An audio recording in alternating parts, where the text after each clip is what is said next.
You can make it 20-year payments, 30-year payments, 41.5-year payments, 1,000 different ways you can skin the cat. When people call it creative finance, they truly mean it's very creative. You can do anything you want in creative finance. Wait 5 more years and my cash flow on my property will be like $1 million a month.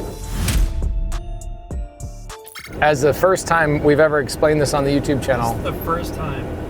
No, this is a very common thing. So if you look at it from creative finances at the top, that's the umbrella. Underneath that umbrella, there is subject to and there's seller finance. They are different things. They're both creative finance, which means you can buy a piece of real estate or a business or a car or a plane, anything. I had a student bought 3 planes last month using these methods. You can buy anything with it. But the difference between subject to and seller finance is this. You have an iPhone, right? Yeah.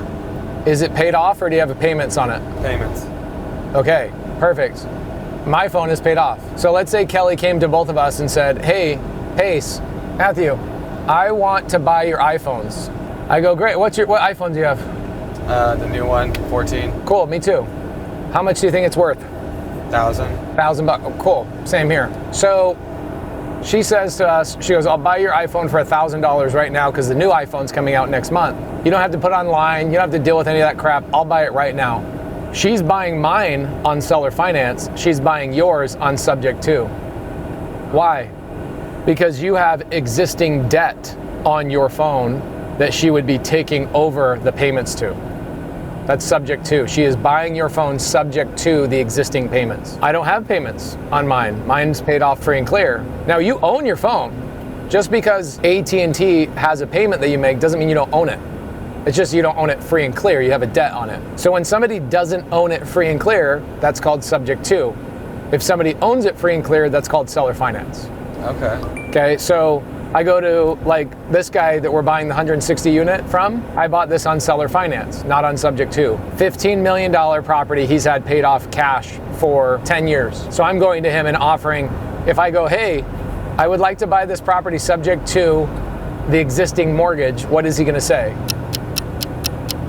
He's gonna say, there is no mortgage, you idiot. So, okay, then it wouldn't be subject to, it'd be seller finance. Okay. Does that make sense? Yeah. So same thing with, if I go to a seller, a lot of times we'll go, hey, well, why don't you give me terms? Why don't you let me make payments? And the seller says, I can't let you make payments, I owe money to the bank.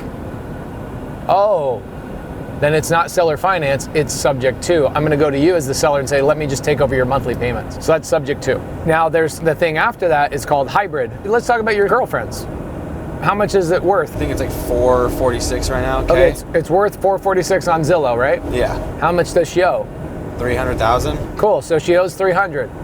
So I would put an agreement together. It says, I'll take over $300,000 mortgage subject to, and then we're gonna create a separate agreement for her equity called seller finance. So it's called a hybrid, part sub to, part seller finance. And I would make a payment towards her equity.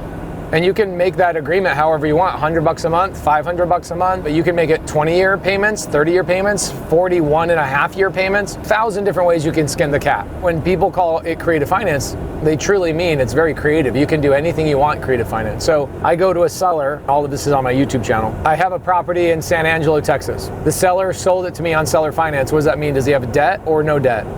No debt. There you go. So now you know the difference between subject to and seller finance. And the seller wanted to sell it to me for $3 million, which was about 300 grand over retail. So I'm overpaying for the property, right? But if the seller lets me do a 0 down, why do I care what I paid for the property?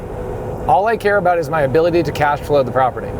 Because the reality is my tenant is paying down my debt, not me. So if I've got cash flow coming in, I did a 0 down deal, nobody checked my credit, I didn't have to go raise a bunch of money, then what do I care if I paid 300 grand over retail? I don't. So the seller gave me 0 down, 4% interest. Who made the decision on the interest if it's seller finance? It's not the bank, because if I bought your girlfriend's triplex, I can't negotiate with her on the subject to portion because there's already an existing debt in place. I can't negotiate that, it's already there. So I take it at par, like whatever it is, 3.65% with 29 more years to go, I just take it over exactly as it is. But if it's seller finance, I can do whatever I want. It's just an agreement between two parties. So the seller and I decided 4% interest is what he wanted.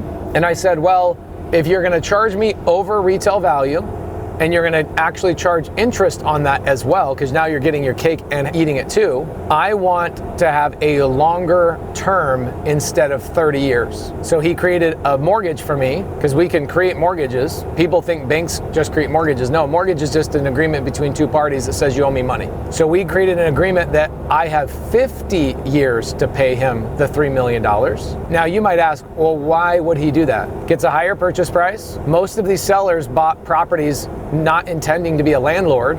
They're sick of the property. If they sell the property at $3 million and he bought it for $1 million 20 years ago, he's got a $2 million taxable event. Okay, so one, real estate agents suck. So he's gonna pay real estate agents commissions. You know how I found this deal was an expired listing. An expired listing means the agent failed. It means a lot of things really, but think about this. If an agent failed, it means one of multiple things or one of several things combined. The agent sucks at their job, most of them do. Agents don't know anything about real estate, okay? They just don't. They know very little. Like, they know my pinky amount of real estate. They are so dumb, it's ridiculous. They go to a 2-week class to learn something that takes people to learn 7 years, 8 years by doing it every single day. And they learn just the retail side, like how to deal with buyers and sellers. They're not learning investment or creative finance or flipping. They don't learn any of that. So the agent goes, I'll take that listing at $3 million. That agent should have never taken that listing at $3 million. It wasn't gonna sell at $3 million. It's not worth $3 million. But this is something agents do all the time because they're desperate for a listing all the time. So there's nothing wrong with it, it's part of the process. But this is very common in real estate with agents. They'll take a listing they shouldn't have taken. They have no sales skills to tell that seller, hey seller, your property's worth 2.7, and if you don't list it at 2.7, it's not gonna sell. They don't say that. They just say, fine, I'll take the listing. And they go, oh, brokerage, I got a deal, I got a deal, I got a deal. They put it on the market, doesn't sell. Month later, still not selling. People are offering 2.6, 2.4, 2.5. They keep saying no. So they lower the price from 3 million to 2.9 million. Then they lower it to 2.9 to 2.8, then 2.8 to 2.7, and the agent finally gets fired after 6 months. That's the typical listing agreement amount of time is 6 months. 99.9% of listing agreements, so an agent goes and talks to a seller, they sign an agreement giving the agent the right to sell the house. 99.9% of those agreements last 6 months. So what happens at the end of the 6 months? The listing goes expired. So my team just calls the seller and says, hey, looks like your agent failed to sell the house. Why don't we do seller finance and I'll pay you your original asking price? We see that they wanted to sell it for 3 million, so that's in the seller's mind. The seller saw that nobody else was willing to pay the 3 million, so they kept lowering the price. I come in, I go, I'll pay you the 3 million as long as you give me terms that make sense for me.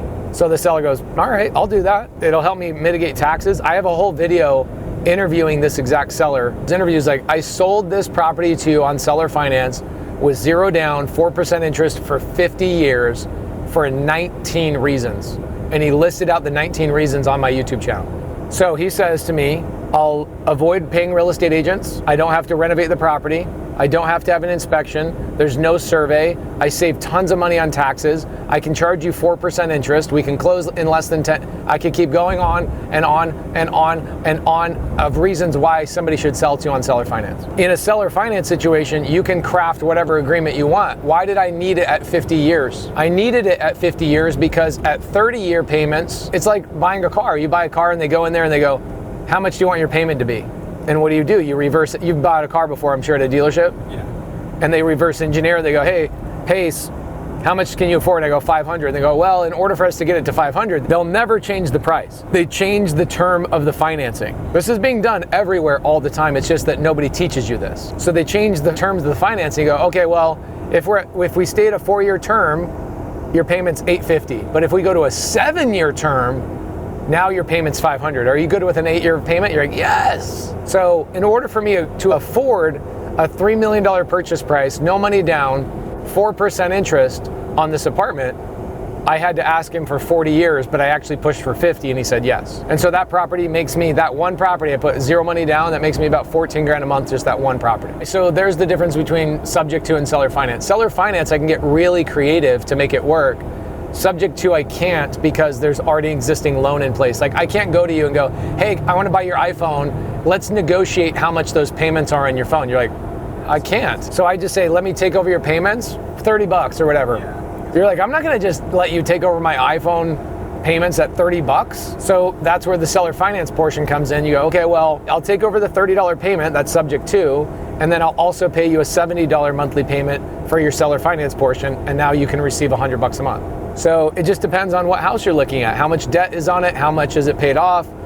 If I want to get a Subto deal that's like a layup, I go after houses that have literally no equity. If they don't have equity, then the seller's like, yeah, just take over my house, which is a lot of the houses I buy. Expired listings, low equity. Foreclosures, we have about 1,800 foreclosures in Maricopa County just this month. So when we just call foreclosures and we go, hey, looks like you're behind on your payments, what if I catch up your payments? I'll catch up your payments, give you $2,500, you just let me take over your mortgage. And they're like, yeah, where can I sign? I'm about to lose the house and get no money, and my credit's gonna be devastated. It's an amazing deal for them. Foreclosures have always been a thing. There's 1,800 right now just in Maricopa County. They're behind on the payment, their credit is shot, they're about to get pulled out of the house by the sheriff when the bank sells it on auction. Somebody like me, or maybe your buddy Carl, he goes over to the auction courthouse and he buys the house cash, knocks on the door 2 hours later and says, get out of my house. There's usually 3 to 5 houses a day that get foreclosed on in Maricopa County every day. Those are layups. You go to the seller and you go, let me just pay you $2,500. Let me catch up your late payments. You're behind 10 grand.